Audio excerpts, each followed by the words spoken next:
Next up, we have Dinero, serving the 3.5 trillion Hispanic market. Dinero is creating financial freedom through a bilingual digital wallet that combines remittances, credit, investing, and even home financing. Please welcome Carlos Ariana, CEO of Dinero.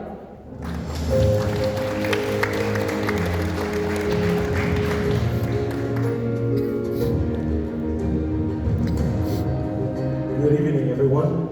First of all, thank you to the people at VAVA who put this amazing event together and this audience that saves a trip up to Silicon Valley. That's where we usually do pitches. So it's nice to see events like this in Orange County. So thank you very much. My name is Carlos Oriana, co-founder and CEO of Dinero. Dinero is a digital bank, hyper-focused for the Hispanic market here in the United States. There's 60 plus million US Hispanics, the ones that got on the list. I'm sure there's a few other millions that have not been accounted for, but at least for the 60 plus million US Hispanics, even with $3.5 trillion in contribution to the GDP, they still lack a lot of financial literacy, communication from banks and services. Mainly because they don't speak their language. And I'm not talking just about the Spanish language, but their culture, traditions, and they don't focus in obtaining that influence from the fastest growing market here in the United States in order to gain their trust, right? Do you trust to be able to bank and do financial transactions with such banks? But yet still, us Latinos and Hispanics have one of the largest deposits, balances in banks combined with checking and savings. We control $1 trillion in bank deposits. That's a lot of money. If we just tap into a very, very small percentage of those deposits, we have a massive addressable market to transact remittances, insurance, real estate, mortgage, services, credit, and so on.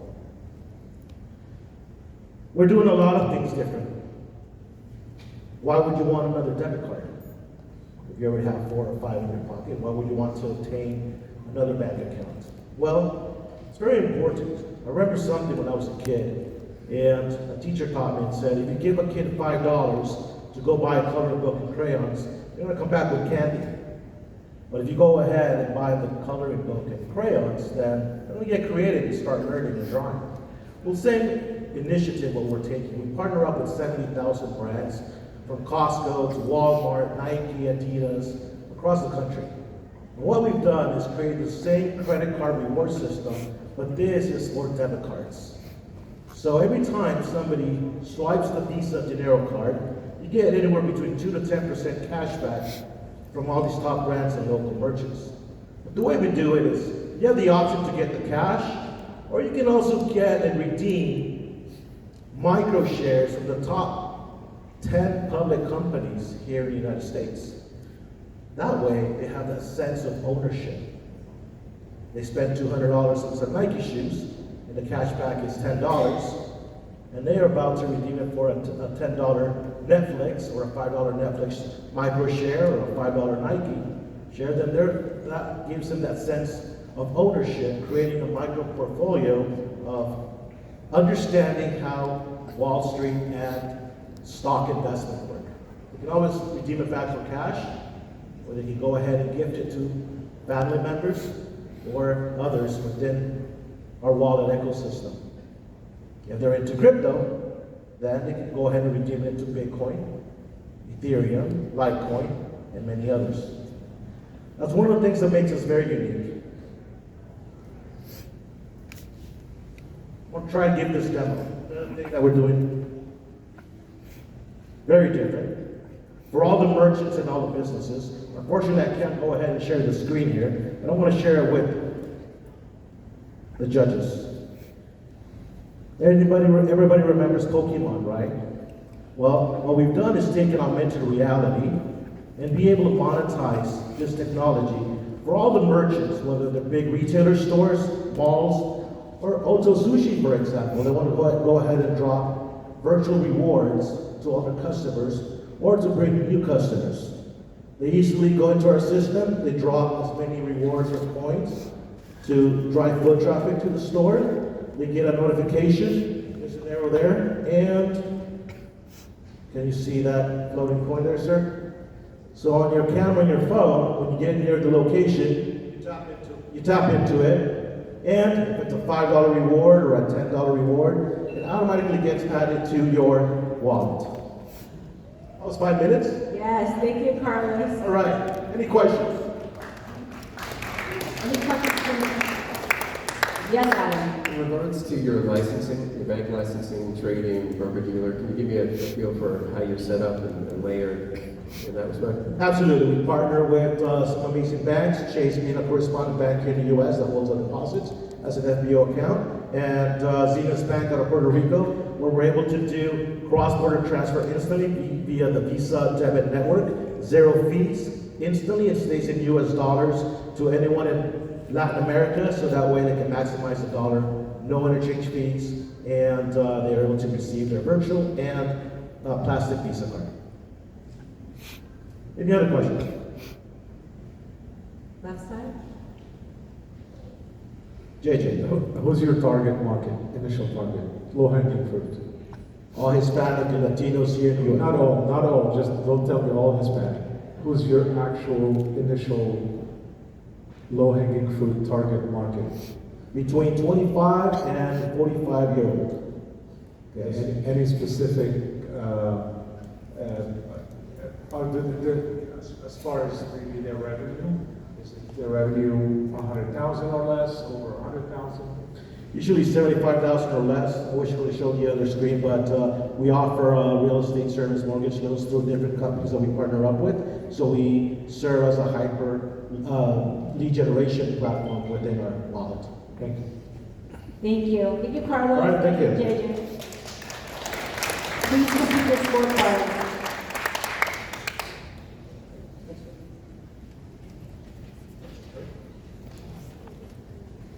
Next, we have LifeCloud. This Boston-based founder is giving families peace of mind. LifeCloud is a secure AI-powered vault for life's most important documents.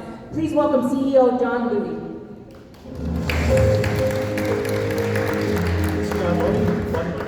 Money, and I lost the clicker. So yeah, John from Boston, just like Dr. Frank, you know, back screwed up. Very good. And I can see why there's a little confusing, but we'll see what works. No, that was not the first slide. Does it go? Okay, a little bit about me first, sorry. Instead of the end of the beginning. So, went to MIT, lab for comp sci. The other part there is the media lab. My best friend was working at the media lab. And that's been combined since then to call VCSAIL, Computer Science and AI Lab. A lot of great content coming out of there, but what we had, and we started Data Sage, was we had our own proprietary neural net. And it was truly fascinating to be building a neural net back in the 90s, if you can believe it. To put it in perspective, we had 100,000 parameters, and today, you know, the neural nets, the LLMs are like up to over 1 trillion parameters. It's just amazing to me, you know, living through this 30 years. But we started with Data Sage, we got to Walmart, we got to Amazon, actually got to meet Jeff Bezos for a day. And then we sold that in 2000, started Vestmark. Lots of code, big trading accounting platform, 1.5 trillion assets under management, big clients, and then it got big enough for me to go and start something else. So you guys started LifeCloud just a couple of years ago. So that's me. And the big question for LifeCloud is, you know, are you prepared to die? I know it's very ominous. Somebody bring in a post, but are you prepared? You know, so do you have a will? And if you do, that's great. It's a great legal way to pass on, you know, what you want to legally. Wills go through probate court, which takes about 12 months. A lot of people don't know that. So do you have a... I'm sorry. Very sensitive of it. Okay. All right, well, this doesn't matter. So do you have a trust? So trusts are great, obviously, to protect your assets, and your beneficiaries will get a hold of your assets like much, much quicker. There's just tons of questions about what to do, how to get started. And if you haven't done any of that stuff yet, you're not alone. 76% of the people in the US, roughly, or 80%, no one has even started a estate plan. No one's ever done it. It's not something that we do, it's not something we teach. It's not something we think is going to happen, despite the fact that 9,000 people die every day. And you can say, well, that's mostly people that are, going to die anyway. They know they're poor health, but there's close to 1,000 accidental deaths a day. Give me anybody, and you need to be prepared. So LifePod is there to kind of embark on helping with this, what I would call a societal issue or challenge of being prepared. And so how do we do that? Like, what do we do? Well, we're going to use AI in a second here, but to start with, we start with our proprietary platform that is, I would say, an unhackable document store. And the reason that we start with this foundational principle in building LifeCloud is because we're going to be putting life's sensitive documents in a place. People trust this as the marketing challenge, but we got the certifications to help market against that. But this is an unhackable document store. So if you want to put your financial, your medical, your legal information in this LifeCloud, it is unhackable at rest. It's just unhackable. And it's to the point where the LifeCloud engineers can't see your data. Amazon can't see your data because we host with Amazon. So we can't see it. We might know if you uploaded a will, that's like the only piece of information. We don't not know what's in it. We don't know your assets. We don't know anything. So, and again, we got the certifications to certify that we're doing what I'm saying. The other part is, you've got all stuff in there, it's great. You want to start inviting your family into your circle so that they have access to, well, you can decide who has access to what and when. Obviously, I would like to thank your spouse, but you get access to everything. That's an option. Certainly for me, my kids don't have access to my financial information. But there is a process to go through to promote my kids to seeing everything when I pass away. So that's automatic. There's a process for that. We can get into it, but that's the other part of the service, so that they can get to all my stuff, like all the bank accounts that are probably in my laptop or on my phone. They can get to it immediately when I pass away, versus waiting through probate court or finding out stuff later through court reports that show up later. So it's a very, very important thing to get access to everything as soon as possible. And then finally, we stuff an AI assistant inside the LifePod, inside the vault, with all your information. So it understands everything about what you have. Is that a minute, or is that? What's that? You're done, I'm John. done. Wow. Okay. We'll pass out your pitch decks and Okay. make connections. Judges, any questions? Justin? Yeah, thanks so much. You pitched me before, so I have the benefit of hearing some other stuff, but I'm curious what kind of traction you've had since we last spoke. Yeah, so there it is. So so everyone, we're no revenue today, startup. We just signed our first B2B deal. Great. And we talked before, maybe people would like to know, how do you overcome the challenge of talking about death with people, right? People want to avoid that topic. It's critical what you're doing, I think. How are you addressing that? Well, I mean, through marketing, through marketing, there's different ways of marketing, but marketing through, I hate to say it, but fear is primarily what we were doing before. We want to ramp up, and of course, we're looking for a Series A, looking for $12 million, just go to the moon with this thing, and really just blast it out. But yeah, it'll take a lot of marketing and education. So, yeah, thank you. What's your revenue model? What is your revenue model? B2B through partners, trusted partners like insurance providers, employee benefit providers, price low enough so the user does not have to pay. How much? Oh, They don't. Thank you, John. $5 a month. Meet John Meet next John door. afterwards, yeah. Yes. Thank you so much, judges. This is for your scorecard. We have 4 pitches left, so please stay with us, and then we're going to have 2, we're going to get a score from the judges, and the audience will also get to vote. So we get a winner from the audience and a winner from the judges. So please stay for the next 4 pitches.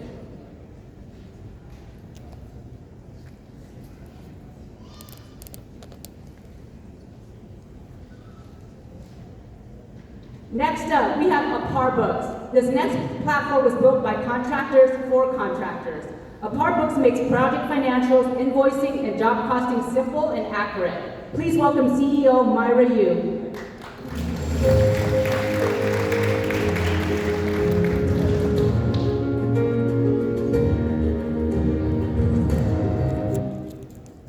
Good evening, everyone. My name is Myra, CEO of AparBooks.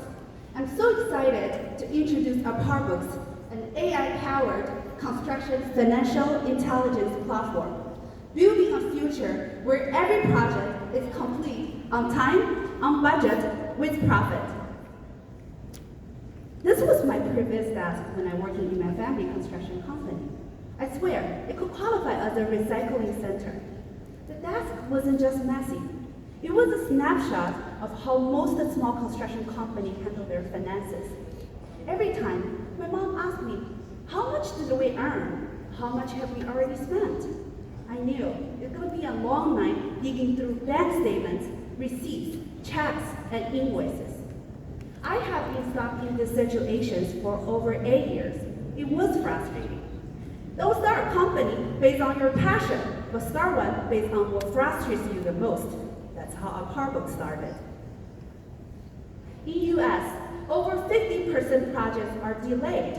It causes abandoned jobs, lawsuits, and over 200 building loss every year. It's not because contractors cannot build, but because they're poorly management on both company and project level finances. Contractors need a simple and powerful financial management solution. AparBooks is a solution. We're combining our industry knowledge and AI to simplify accounting flow and suit users with limited financial knowledge. Our AI document intelligence reduces manual entry work. Our AI financial analysis can track job costs and provide financial recommendations. AparBooks prevents 80% delays and turns 200 billion waste into a growth. Why now? We're in the sustainable, timeless, and essential market. With 1.2 trillion invested into U.S. infrastructure and construction industry demanding a smarter financial management solution. We have a patent pending for our unique technology. We're an experienced team and passion for creative problem solving. There are 3.6 million contractors in the United States and 500,000 in Canada. Our TAM is 45 billion, SAM is 10 billion. Within the next 5 years, our sum is going to be 100 million. Our competitor is like a manual camera, powerful but complex, built for professionals. AparBooks is like a smart camera, simple but fully functional, built specially for industry. With standout features, less learning curve, and a very competitive price. AparBooks is not just another option, we are the best. For our business model, we have two revenue streams. Software subscription from $160 to $360 per month. Monthly bookkeeping service starting from $500 per month. Here's our team and combining professional from construction, accounting, and programming. All the planning in the world, it doesn't matter if we don't execute. That's what our go-to-market plan is all about. Building a branding through SEO, website, educational reviews, advertising on Google Ads and social media, partnering with accounting firms and contractor schools via referral program. Finally, integrating with the platform like Procore and Buildertrain will create a seamless ecosystem. We conduct 46 demos within 2 months and 26% convert into a paying user and 37% waiting for features. We already help the contractors save their time and monies. Those early efforts have translated into $100,000 ARR. And it proves our model works and first step to reach 100 million ARR. Contractor struggling with the financial management. AparBooks is a solution. as we expanding our marketing, branding, and functions. And with a strong go-to-market strategies, we're confident to reach 100 million ARR within the next 5 years. That's us, Apart built by a contractor or contractors, turning financial complexity into clarity. Thank you. Thank you, Myra. Judges to the right side. Hello, Mira. Nice to see you here, actually. So congratulations on those tractions. So I like the page to talk about the go-to-market. Can you tell us a little bit more about, like, based on right now your paid subscribers, which channel is the most effective channel, and where you see the growth and scalability there? Okay. The first 20%, which is the first paid users, coming from cold calls.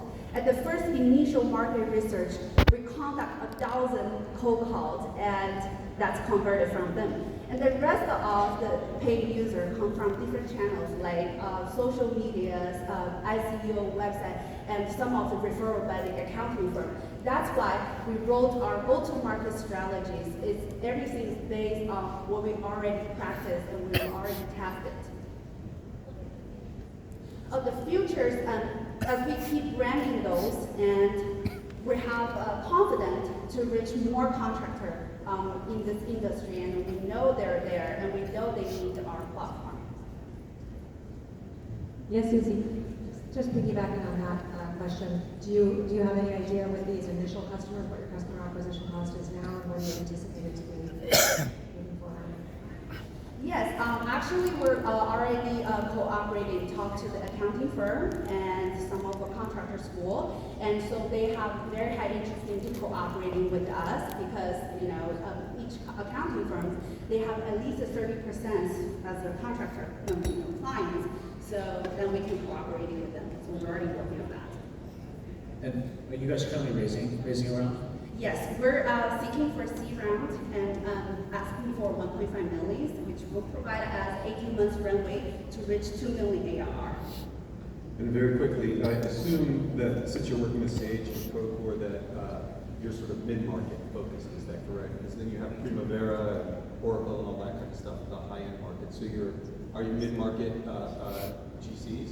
So our target client actually is from small to medium size of business. I don't trade Procore and Buildertree as our competitor because we can integrate it with their platforms, and you know, and we fill the gap for them. Perfect. Thank you, Myra. Thank you, judges. Please get to your scorecard.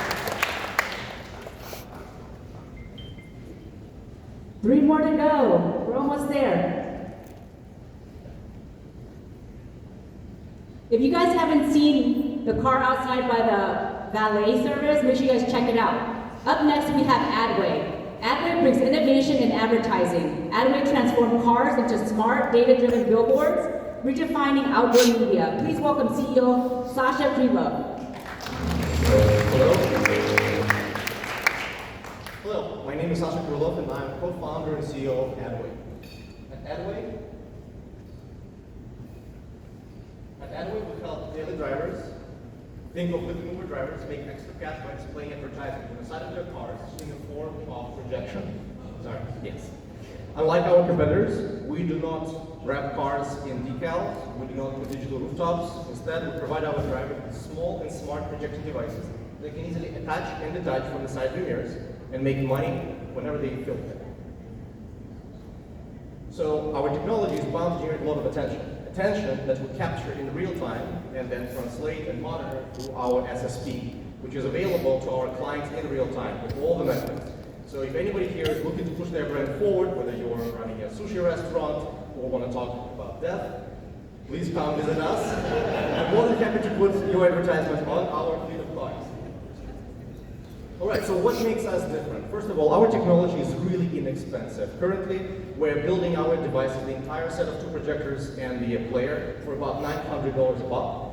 And this is at low scale. At high scale, we'll bring this cost down to about $600. We're generating much more attention, and we retain that attention 4x more than our competitors. Only 20% of those people who see digital rooftop displays actually remember what was displayed. Don't take me wrong, everybody remembers the LCD display on the rooftop. Nobody remembers what was actually displayed. With our technology, the situation is very different because nobody really sees the device. It's still too small. So all your attention is drawn straight to the content.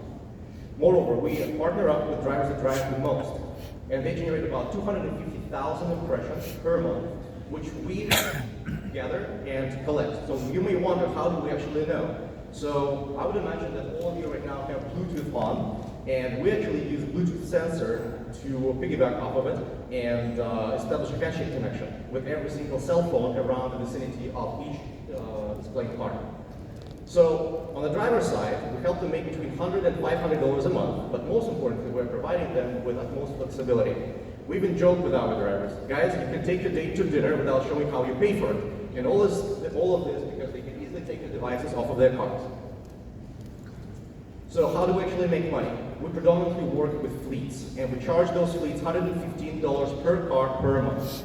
This gives them an opportunity, first of all, to put their branding forward, and second of all, an opportunity to earn extra through our advertisement connections, as well as their partnerships. The first $300 that comes in the door goes straight back to allow you to double their investment. Anything above $300 is being split as a revenue share depending on the origination. As you can see, the business model is really healthy, because at the end of the day, it costs me only $40 per car per month in financing.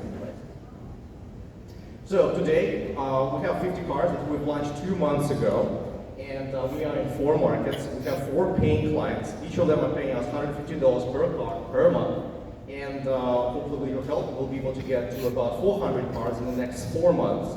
Again, across those 4 markets, break even, get to $40,000 in guaranteed license-based MRR, and potentially $100,000 in advertisement-generated MRR. I'm here because we're about to close our round. It's a $2 million round led by Upfront Ventures with a $1.5 million check.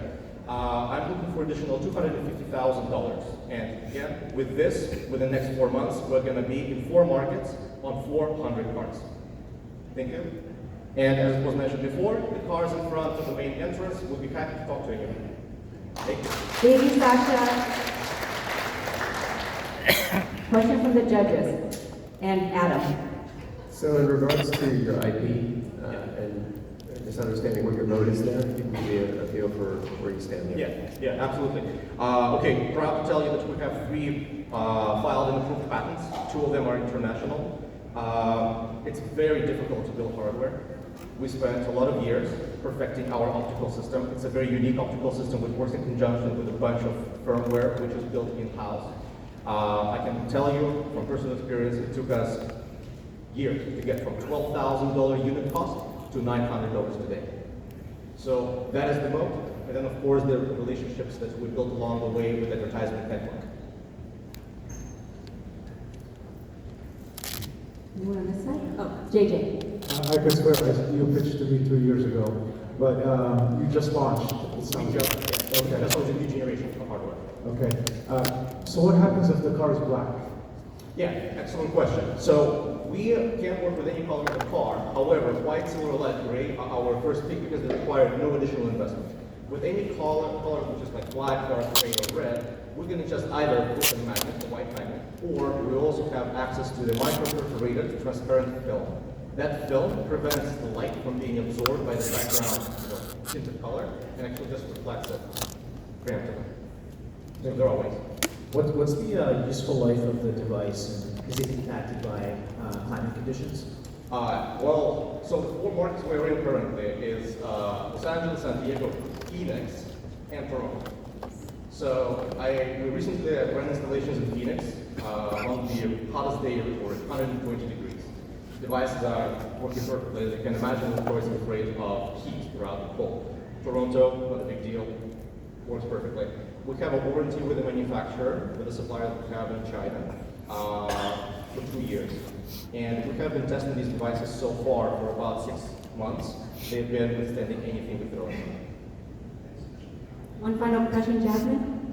I'm super interested about your dashboard because for any advertisement business, data is the #1 thing. So what is your dashboard provide to your brands regarding the information, especially how you measure or track those exposures? Yes, absolutely. Great question. Thank you. So first of all, through our dashboard, you can create a campaign and create it based on different parameters. One of the parameters would be a geofence, so you can specifically target your demographic at a specific location. So that is going to be tracked. Each device has a GPS, Wi-Fi, Bluetooth, and accelerometers built into them. We know where exactly our cars are in real time, and we report this data in real time with a 15-second delay. Okay? Thank you, Sasha. Time's up. You're afterwards. You got this part on the front. All right, judges, please complete your scorecard.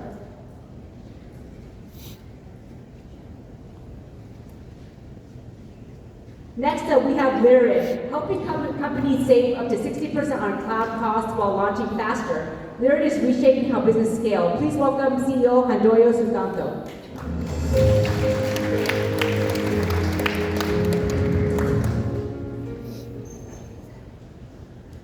Hello everyone, my name is Handoyo and I'm the CEO of Lyrid. Thank you Baba Ventures for this event, this is really nice. And we are building a cloud platform without limits. And I think I want to start with the problem, like most of the people here actually build something in the cloud at the moment. I'm pretty sure of that. And startups usually, when they, I want to start with like how they build it, right? Basically, there's a startup, there's somebody with an idea, and then they come to the developers, and the developers start building it with one of the clouds. And once they start scaling, the startup gets cloud credits most of the time. And once they got the cloud credits, their unit economics usually gets muddied by that. They get masked by the credits, and at the end of their credits, they usually get hit by these painful margins.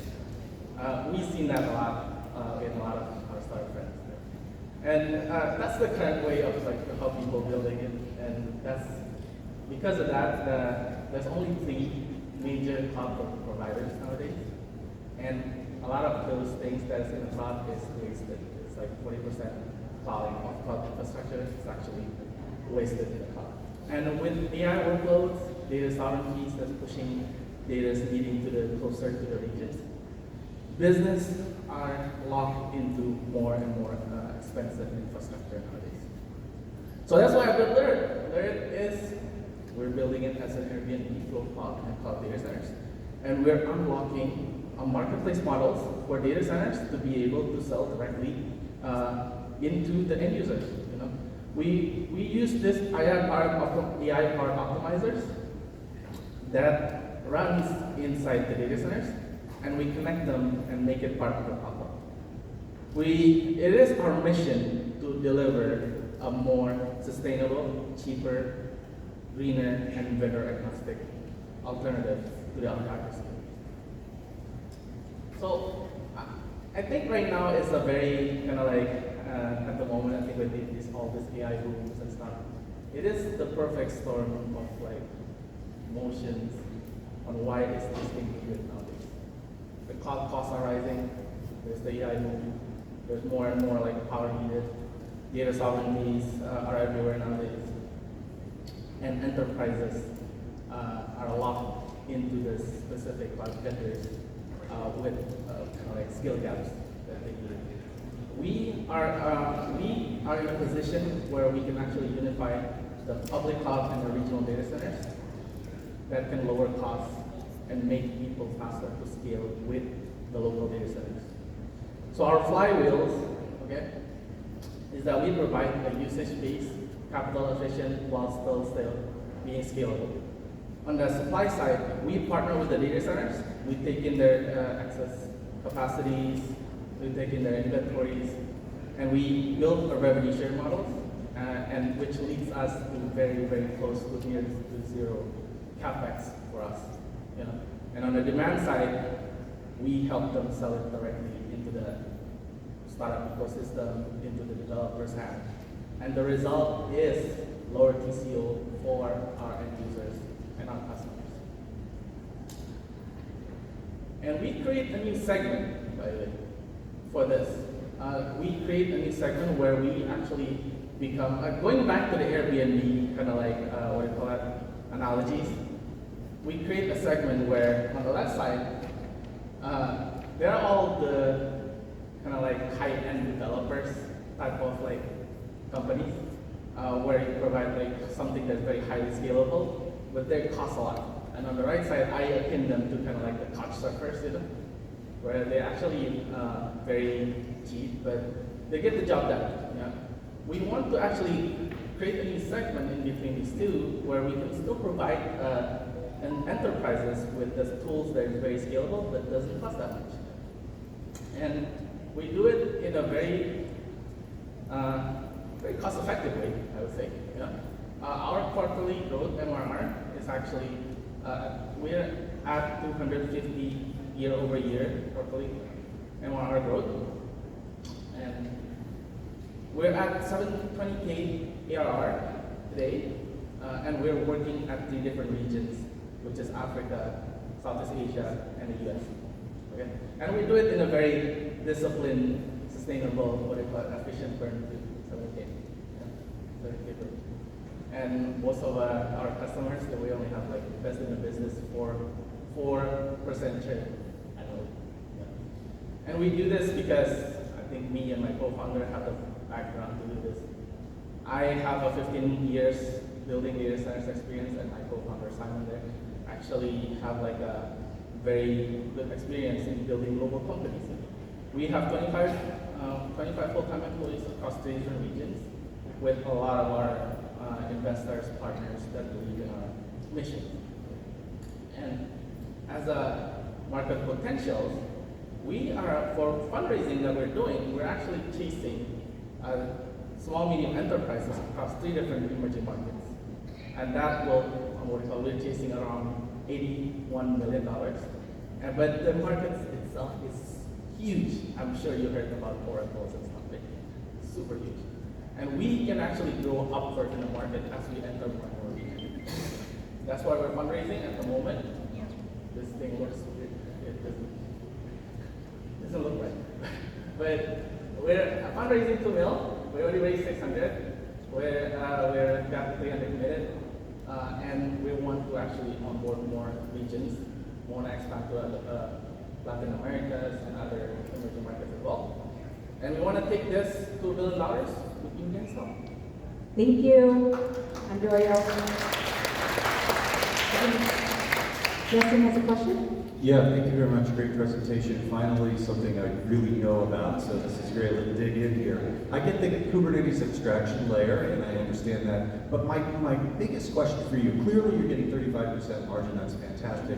My question is this. So you build it as cheaper, but we know the hyperscalers, AWS, GCP, right, Azure, they build their own servers at incredible efficiency, right? So their unit cost is very, very low. And so help me understand, and I'm sure that the data centers that you're operating in do not have that kind of unit cost, right? So where is the margin coming from? Is it that AWS is charging high margins and therefore you have a big margin? Help me understand. No, that's what I believe. Hyperscaler have costs like on top of it. They actually, if you're paying it for real, they're actually cost a lot. And if every single one of our clients from any one of those hyperscalers came in minimum 40%. They saved them minimum 40%. Those savings is usually came from the data center partners. Because the data center partners is kind of like selling raw materials. Just underutilized assets. Yeah, underutilized assets or selling raw materials. And we become the platform. And AWS, Google, and all those guys are actually selling the platform plus the raw materials. And on top of that, you're kind of like subsidizing the credits as well, the way I see it. Yeah? And you kind of like, people that's actually paying for real actually subsidizing the credits. Last question is, so people are going to have to migrate from, the AWS Pure Play, the services there, to your open source systems. What's your ProServe plan? Are you partnering with channel partners to do that? Or how are you approaching it? We have partners. We are starting to build more and more channels that help us doing that. At the moment, that's part of our managed services.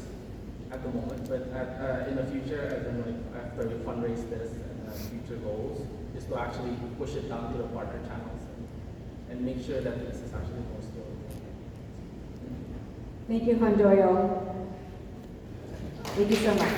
You can ask questions in the next room. Continue your conversations in the next room. Please complete your school. Last but not least, who doesn't love chocolate that's delicious and good for you? If you haven't tried it, Bene creates organic low-sugar chocolate infused with adaptogens and botanicals. Please welcome Saki Kridakara to the stage.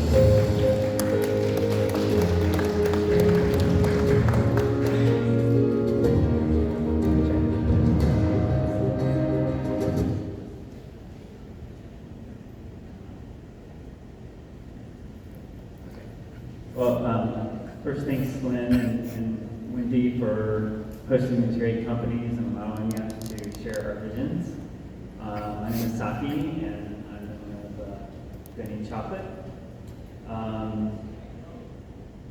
I'll start by sharing a story. 8 years ago, my friend Ben said he was going to start a soda that was going to disrupt the entire beverage industry, and he did it. Today, the functional foods industry is booming. His company, Olipop, is on track to make $500 million this year. He proved that consumers are willing to pay 3 to 4 times more for products that are better for you with functional ingredients. The facts show that foods with functional ingredients are growing at a really fast clip. The demand for them is growing really fast, and chocolate is a particularly good vehicle for adding superfoods to a form factor that consumers already love. And a couple weeks ago, I had a chance to talk to Kevin Levy, who was the VP of Global Development at Mars Wrigley. And he said they are aggressively looking at companies in the better-for-you space. And already Hershey's acquired Lily's for a $425 million acquisition. And Mondelez acquired Hu for $340 million valuation. So that's why we decided to create the Olipop of chocolate. Our chocolates have all the benefits that consumers are now looking for, and we come in various sizes, so you'll find us in the aisles, and you'll also find us up the registers in many of the top stores. We're in 275 stores now across the country. Stores like Erewhon, which is arguably the most discerning grocery store in the country. They're putting us in their prime shelf space. And now Nike headquarters is onboarding us. Apparently their executives really like our chocolate. And we have a deal with DoorDash. It's actually DoorMart that's opening their stores. So they don't have to go to retailers. They can actually deliver straight from their marts. And so our projections are based purely on, in 2024 last year, we did $250,000 without any advertising. It was completely just upon the stores contacting us and word of mouth. And with growth capital, we will easily grow 100% within the next 18 months. And it doesn't stop there. As a CPG company, we can expand to many other SKUs. We're already doing private labels to expanding franchises. And taking from the Amazon playbook, we're offering 3PL out of our fulfillment center. And one of the things that this does for us is give us insight into the strategies of some of the other brands, and it also diversifies our revenue. And I'm excited about this because in 2001, I was part of the pilot program with Amazon when they first started doing on-demand delivery. And I was able to study under some of the executives at Amazon, FedEx, and UPS to learn a lot about the modeling of logistics and understanding the value of owning certain aspects of the market. So our purpose is really not just chocolate, but to become a leading platform for the functional indulgence, one of the fastest growing areas of food, and expanding into superfoods, which reduces our costs because we're already buying superfoods, and so we want to also expand into that space while offering premium 3PL that powers growth for other emerging brands. I have 25 years of operating experience with 2 exits in software and logistics. Clarice is the most talented product development formulator that I've ever worked with.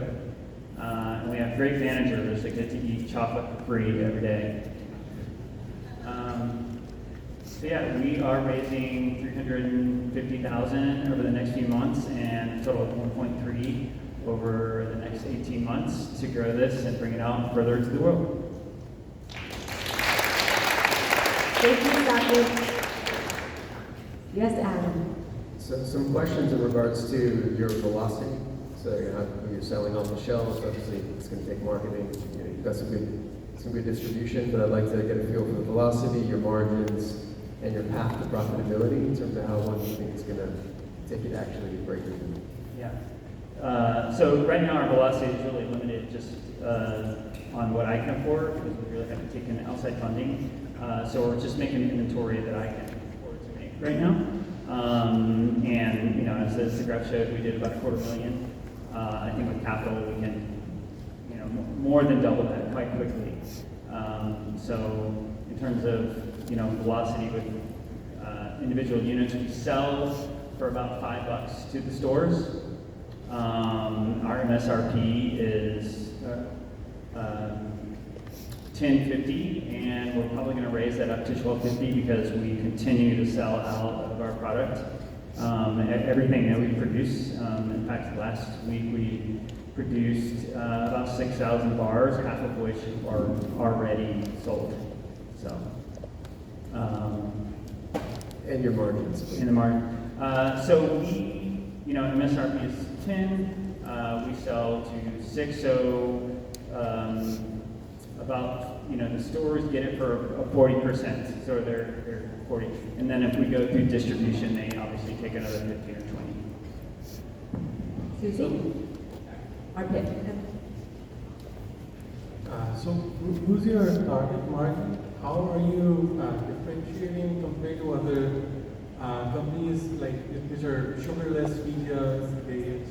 Yeah. So we are using a lot of premium ingredients, but we also offer, the big differentiator is that we offer the functional ingredients within our products, and according to stores, according to our customers, that nobody's been able to formulate mushroom bars and ashwagandha bars that actually taste as good as ours. So all the stores, even Erewhon and Jabot's, they are all telling us that we have the best product. So I think the difference is not only in the product itself, but sort of the brand personality that we develop. And are you targeting kids, middle-aged, older people? About 65% of our customers are women, I guess maybe moms, and we actually are excited to start advertising a little bit more so that it's a beneficial product for kids. And so that's why we're looking to go into the candy-coated M&M style products. Thank you, Sake. Thank you so much. I love his chocolate. I tried it. And he has matcha flavor. Thank you, judges. Please complete the final scorecard. What a powerful round of pitches. Now it's, sorry. First off, let's give a round of applause to all of the startup founders.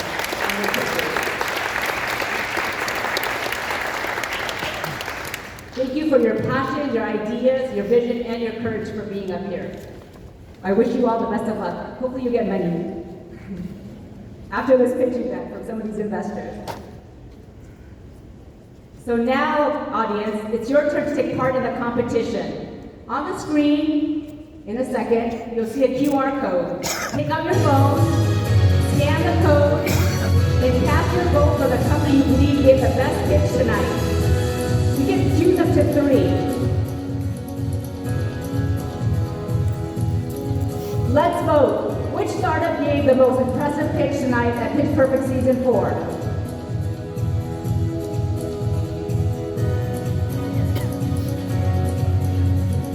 So Swivel was your travel app, booking flights and hotels. Mohad Medical was the spinal surgery. Auto Sushi speaks for itself. USB Bank was the first Vietnamese bank. Dinero supporting the Hispanic community with the financial services app. Lifecloud protects your assets and documents. Apart Books, construction for the construction industry, accounting for the construction industry.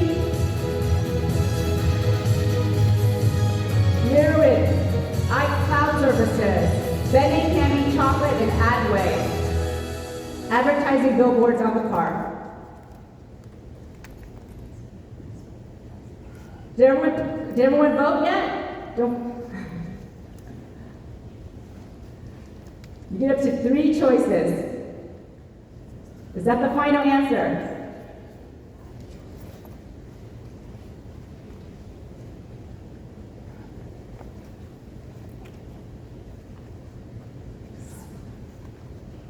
Is that it? Is that done? Are we done?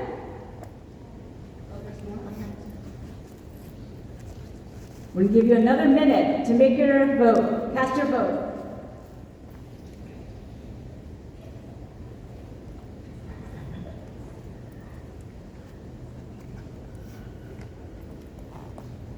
We have some ties. Swivel is in the lead right now. Make sure you can take your phones out if you haven't yet. Last chance to cast your vote.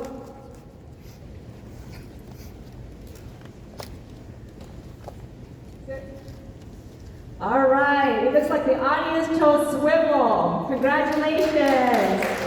Woo. Congratulations.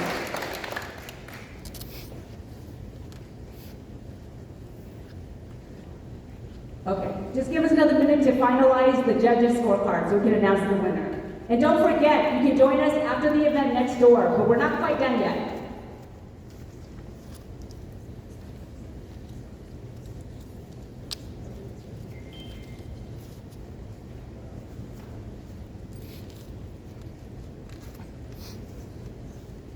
Swivel is our lucky winner tonight from the audience.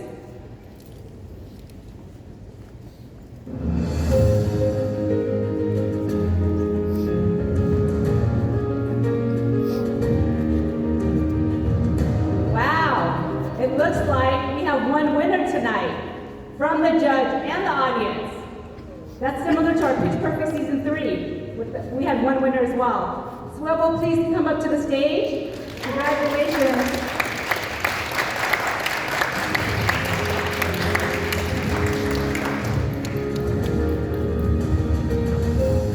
Well, the second runner-up we have is Adway. Would you please come up to the stage as well?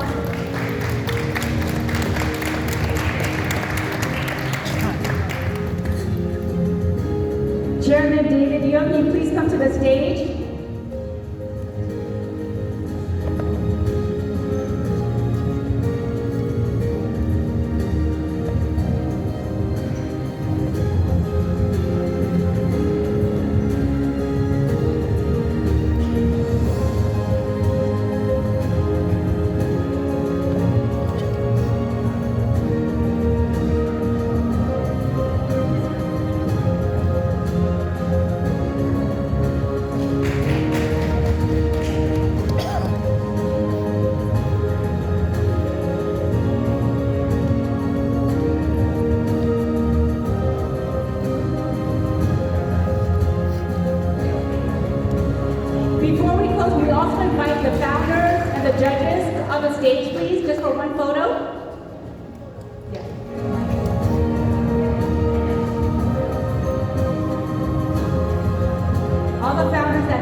And now, to close this extraordinary evening, it is my honor to introduce a leader who represents the heart of this community. Please welcome the Mayor of Westminster, the Honorable G. Charlie Nguyen,